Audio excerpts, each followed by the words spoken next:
Hello two family, कैसे हैं आप लोग। आशा करते हैं कि आप लोग अच्छे होंगे, स्वस्थ होंगे, मस्त होंगे, अपने अपने घर में अपने अपने परिवार साथ खुश होंगे। और देखिए, मैं एक बहुत बेटी का बेटा विवाह गीत है, आप लोग सुनिएगा। सुन के लाइक सब्सक्राइब कमेंट ज़रूर करिएगा। बहुत बढ़िया गीत है। देखिए, आप लोग सुन के तब कमेंट करके बताइएगा। अगर मैं बताऊंगी तो वीडियो बहुत लंबा हो जाएगा।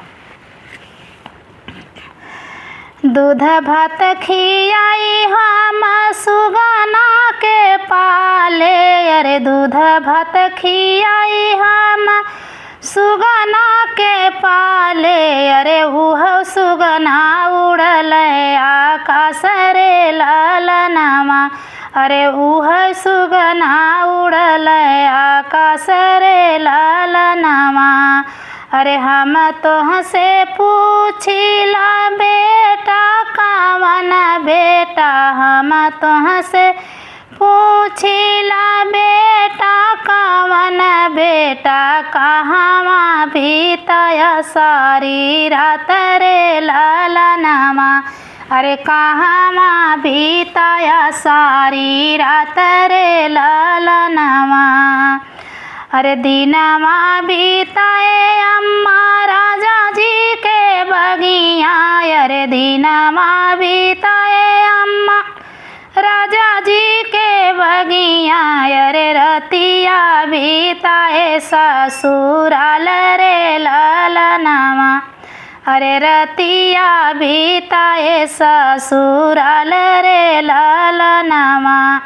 अरे वही ससुररिया अम्मा तोहर ऐसन सासू, अरे वही ससुररिया अम्मा तोहर ऐसन सासू।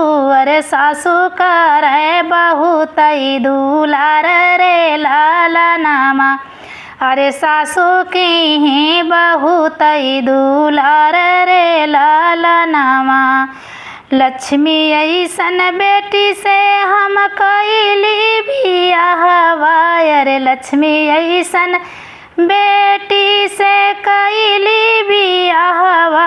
अरे साली दी मुख भरा पान रे ललनामा, अरे साली खिया मैं मुखा पान रे ललनामा।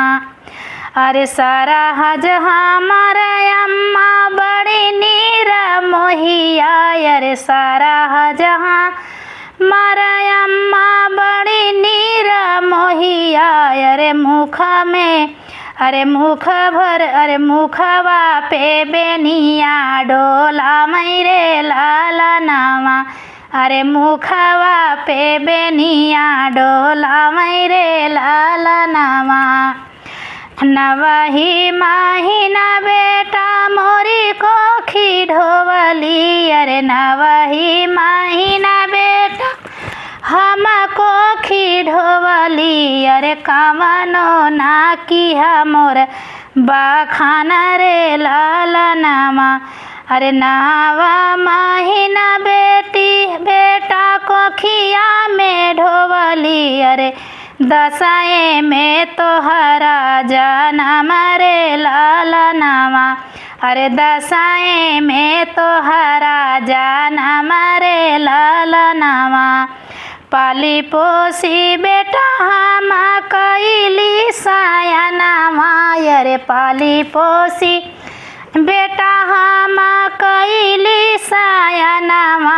अरे कबहू ना किया मोर बखान रे ललनामा, अरे कबहू ना किया मोर बखान रे ललनामा। एक दिन खातिर बेटा गैला ससुररिया, अरे एक दिन खातिर बेटा गैला ससुररिया। अरे सासू जी के अधिक बखान रे ललनामा, अरे सासू जी के अधिक बखान रे ललनामा। दूध भात खियाई हम सुगना के पाले, अरे दूध भात खियाई हम सुगना के पाले। अरे उह सुगना उड़ल आकाश रे ललनामा, अरे उहौ सुगना उड़ल आकाश रे ललनावा। कैसा लगा मेरा गाना आप लोग सुनिएगा, सुन के लाइक सब्सक्राइब कमेंट ज़रूर करिएगा।